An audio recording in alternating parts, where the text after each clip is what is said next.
সম্পদের অহংকারী করা যাবে না। এরপর অনেকেই আরেকটা অহংকার করে, শিক্ষার অহংকার। কিসের অহংকার? শিক্ষার অহংকার করে যে আমার কত টাইটেল আছে জানোস, শিক্ষার অহংকার করে। কিসের অহংকার? শিক্ষার। ও ভাই, আপনার এই টাইটেল কিন্তু কবরের মধ্যে কামে লাগবে না। কবরের মধ্যে কি আল্লাহ দেখবে যে কে A+ পেয়েছে আর কে গোল্ডেন প্লাস পেয়েছে? এটা দেখবে আল্লাহ? এটা দেখবেন। এজন্য শিক্ষার অহংকারী করবেন না।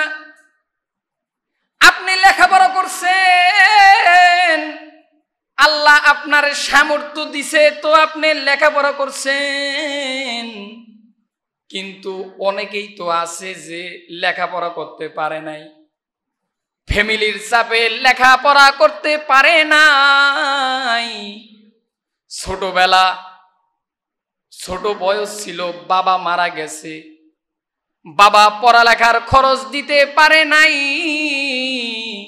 এজন্য অনেক বড় ভাইয়েরা লেখাপড়া করতে পারে নাই।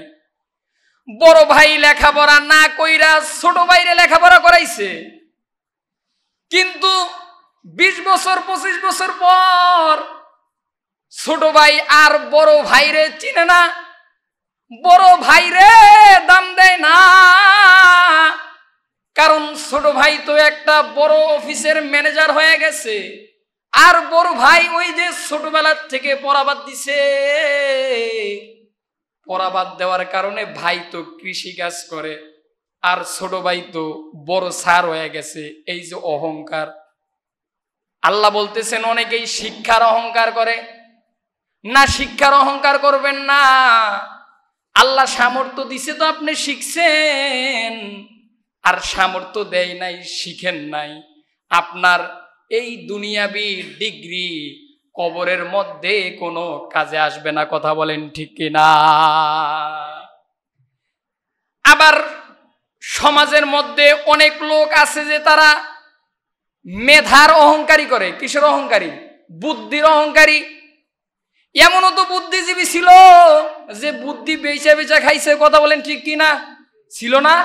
আরে আমাদের দেশে ছিল না? বুদ্ধিজীবীরা ছিল না? বুদ্ধি বেচা বেচা খাইতো সংসদে। কথা বলেন না কেন আপনারা? ছিল কিনা? কথা বলেন ভাইরা আমার। তো যারা বুদ্ধির অহংকারী করে, জ্ঞানের অহংকারী করে,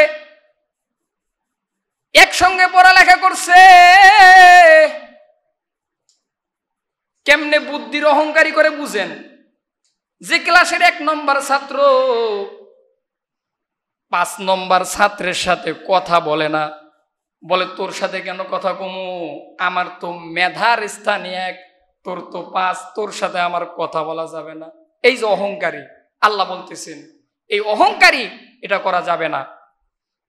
ইন্নাল্লাহা লা ইউহিব্বুল মুতাকাব্বিরিন, আমার আল্লাহ অহংকারীদেরকে পছন্দ করেন না। অহংকার এটা মিনাল কাবাইর, মারাত্মক কবিরা গুনাহ। আল্লাহ তাআলা শুধুমাত্র মানুষের সাথে অহংকারী করতে নিষেধ করেন নাই। আমাদের তো বুজুর্গরা এমন ছিলেন যে তারা পশু পাখির সাথে অহংকার করত না, কিন্তু আমরা তো এমন করি যে পশু পাখি আর মানুষ বুঝি না, আমরা সর্ব সেক্টরে আমরা শুধু অহংকারী করি। কিন্তু আমাদের বুজুর্গদের মধ্যে অনেক বুজুর্গরা ছিল, তারা পশু পাখির সাথে অহংকারী করত না। যেমন একজন বুজুর্গ ছিল শায়েখ রেফাই রহমাতুল্লাহ আলাইহি। তিনি কত বড় বুজুর্গ, যিনি আল্লাহর রসুলের রওজার সামনে দাঁড়ায়া সালাম দিছে, সঙ্গে সঙ্গে রসুলের রওজা থেকে সালামের জবাব আসছে। বলেন সুবহানাল্লাহ। এত বড় বুজুর্গ শায়েখ রেফাই রহমাতুল্লাহ আলাইহি রাস্তা দিয়ে হেঁটে যাচ্ছে, ওই রাস্তা দিয়ে একটা কুকুর আসতেছে। রাস্তাটা চিকন, ডান পাশেও ময়লা, বাম পাশেও ময়লা। কুকুরও আসতেছে, শায়েখ রেফারিও যাইতেছে। হঠাৎ করে দুইজনে মুখে মুখে দাঁড়ায় গেছে। কেরামতুন হক, আউলিয়ায়ে হক। আউলিয়ায়ে কেরামের কারামত, এটা সত্য, এটা বাস্তব। আল্লাহ পাক মাঝে মাঝে আল্লাহর বুজুর্গ বান্দাদেরকে দিয়ে বিভিন্ন অলৌকিক ঘটনা ঘটায়, এ বিশ্বাস আছে তো ইনশাআল্লাহ। তো কুকুর মুখোমুখি দাঁড়ায় গেছে, শায়েখ রেফাই কুকুরকে ডাক দিয়ে বলে, কুকুর তুই রাস্তা ছাইরা দে। কুকুর বলেন, না আমি ছাড়বো না, আপনি সরেন। রেফাই বলেন, না রে কুকুর, না আমি রাস্তা ছাড়বো না, তুই রাস্তা ছাড়। কুকুর বলে, কেন রাস্তা ছাড়বেন না? নিজেরে কি খুব বড় মনে করেন নাকি? শায়েখ রেফাই ডাক দিয়া বলে, না রে কুকুর, নিজেরে বড় মনে করি না, কারণ এই যে ড্রেনে যে ময়লা পানি, আমি তো নামাজ পড়ব, আমি যদি ময়লা পানিতে পা দেই আমার শরীরটা নাপাক হয়ে যাবে। আর তুই তো কুকুর, তুই তো আগের থেকেই নাপাক, তুই যদি ময়লা পানিতে পা দেস তুই তো নাপাক হবি না, কিন্তু আমি তো নাপাক হয়ে যাবো, আবার ধুইতে হইব, তারপর নামাজ পড়তে হবে। কুকুর ডাক দিয়ে বলে, রেফাই শরীরের মধ্যে নাপাক লাগলে পানি দিয়া ধুইলে নাপাকি দূর হয়, কিন্তু কলবের মধ্যে অহংকারের নাপাক যদি লাগে, ওই নাপাকটা দুনিয়ার কোনো পানি দিয়া পরিষ্কার করা যায় না। বুঝছেন কথা? শায়েখ রেফাই রহমাতুল্লাহ আলাইহি কথাটা শুনার সঙ্গে সঙ্গে কুকুরের রাস্তা কইরা দিছে। পিছনে তাকায় দেখে যে আর কুকুর নাই, এটা আল্লাহ পাক পাঠাইছেন, আল্লাহর বুজুর্গ বান্দা। আল্লাহ পাক অলৌকিক একটা ঘটনা ঘটিয়েছেন, শিক্ষা দিয়েছেন। কি শিক্ষা? যে শায়েখ রেফাই রহমাতুল্লাহ আলাইহি নিজেকে কুকুরের চেয়েও ভালো মনে করেন। একজন কুকুর, একটা কুকুর নিকৃষ্ট প্রাণী, তার চেয়েও কি নিজেকে বিনয়ী, মান তাওয়াজা লিল্লাহ রাফাআহুল্লাহ, যে ব্যক্তি আল্লাহর জন্য বিনয়ী হয় আল্লাহ পাক তার মর্যাদা কি করে? বৃদ্ধি করে দেয়। এজন্য ভাইরা আমার, অহংকারী করা যাবে না। কি করা যাবে না? অহংকারী করা যাবে না। ভাইরা আমার, যে আয়াতে কারিমা আপনাদের সামনে তিলাওয়াত করেছি, আল্লাহ তাআলা বলেন, ওয়ালা তামশি ফিল আরদি মারাহা, জমিনের মধ্যে তোমরা বুকটারে টান কইরা চলবা না, জমিনের মধ্যে তোমরা অহংকারের সহিত চলবা না।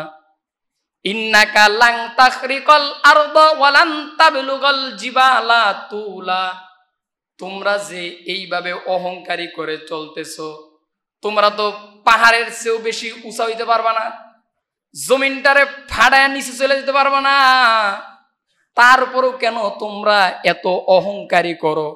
এর মানুষ, অহংকারী করিও না, অহংকার এটা খারাপ গুণ।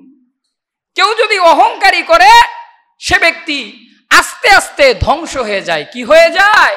ধ্বংস হয়ে যায়। যেমন অহংকার করেছিল ইবলিস শয়তান।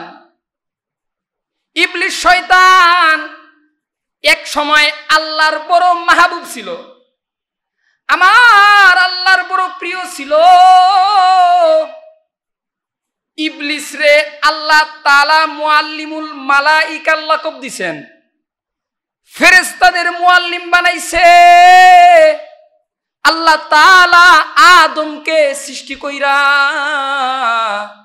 অর্ডার করছেন, উসজুদু লি আদম, আদমকে তোমরা সিজদা করো। ফাসাজাদু ইল্লা ইবলিস, সবাই সিজদা করলো ইবলিস ব্যতীত। আল্লাহ বলেন, আবা ওয়াস্তাকবারা ওয়া কানা মিনাল কাফিরিন, ইবলিস সিজদা করলো না। ইবলিস আল্লাহর সাথে যুক্তি বের করছে। ইবলিস আল্লাহরে ডাক দিয়া কয়, ওগো মালিক, তুমি আমারে আগুন দিয়া বানাইছো, তুমি আমারে নূর দিয়া বানাইছো, তুমি কেমনে আমারে মাটির তৈরি আদম রে সেজদা দিতে কও? আল্লাহ কয়, তোরে কইলাম আমি সেজদা করতে, আর তুই আমার সাথে যুক্তি দেস। এরকম অনেক মানুষ আছে আল্লাহরে যুক্তি দেয়, কথা বলেন ঠিক কিনা? যুক্তি দেয় যে আল্লাহ এইটা করলো কে, আল্লাহকে এটা করতে পারলো না। আরে আল্লাহ যেটা মঙ্গল, যেটা ভালো এটাই করবে, এটাই তো আল্লাহর নিয়ম, কথা বলেন ঠিক কিনা? এজন্য গোলাম আর রবের পরিচয় কি? যে গোলাম, আমি তো গোলাম, আর আমার রব কে? আল্লাহ। আল্লাহ হুকুম দিছেন, এটার মধ্যে কোনো যুক্তি নাই। কেন নাই? আল্লাহ হুকুম করছেন তো কইরা ফালাইলাম, এটাই তো গোলামের গুণ, কথা বলেন ঠিক কিনা? আল্লাহ তাআলা ইবলিস রে অর্ডার করছেন, ইবলিস আমার আদম রে সেজদা কর। ইবলিস সেজদা করে নাই, অহংকারী করছে। ইবলিস সঙ্গে সঙ্গে ওয়াস্তাকবারা ওয়া কানা মিনাল কাফিরিন, কাফের হয়ে গেছে। ভাইরা আমার, যে কথাটা আপনাদেরকে বুঝাইতে চাই, ইবলিস আল্লাহর এত পেয়ারা ছিল, মাহবুব ছিল, প্রিয় ছিল, যে আল্লাহ পাক তাকে মুআল্লিমুল মালাইকা, ফেরেশতাদের মুআল্লিম বানাইছে। এরপরেও ইবলিস আল্লাহর কথা শুনলো না। অহংকারের কারণে ইবলিস কি হয়ে গেছে? লাঞ্ছিত হয়ে গেছে। এখনো আপনি এই সমাজেও দেখেন, যে বা যাহারা অহংকারী করে, এরকম পরনিন্দা হিংসা করে, তারাও কিন্তু এক সময় ধ্বংস হয়ে যাবে, কথা বলেন ঠিক কিনা? অতীতে যারা অহংকারী করেছে, ক্ষমতার অহংকারী, টাকা পয়সার অহংকারী, এটাই আল্লাহ বলতেছেন সূরা বানী ইসরাঈলের ৩৭ নম্বর আয়াত, ওয়ালা তামশি ফিল আরদি মারাহা,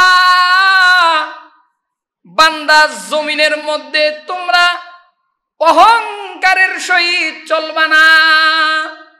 মানুষ অহংকার করে অনেকগুলো বিষয় নিয়ে, এগুলোর মধ্যে আরো কিছু বিষয় হলো, অনেকে অহংকারী করে সম্পদের অহংকার। কিসের অহংকার? সম্পদের অহংকার করে। ও ভাই, অহংকারী করিয়েন না, কারণ সম্পদ এটা আজকে আছে, কালকে নাও থাকতে পারে, কথা বলেন ঠিক কিনা? সম্পদের অহংকারী কইরা গরিবের উপর জুলুম করবেন না। অনেকেই আছে যে নিজে ধনী তো গরিবরে দেখতে পারে না, এমন অহংকার আছে না নাই? না, এটা করা যাবে না। কারণ গরিব মানুষটা ওটাও তো আল্লাহর বান্দা। কার বান্দা? আল্লাহর বান্দা। ও ভাই, সম্পদ আল্লাহ দিছেন, সম্পদ তো আল্লাহ নমরুদ রেও দিছেন, সম্পদ তো আল্লাহ ফেরাউন রেও দিছেন। ইতিহাস পড়ে দেখেন, নমরুদের মতো সম্পদশীল বাদশাকে আল্লাহ কিভাবে ধ্বংস করছে, ফেরাউনের মতো বাদশাকে আল্লাহ কিভাবে ধ্বংস করছে।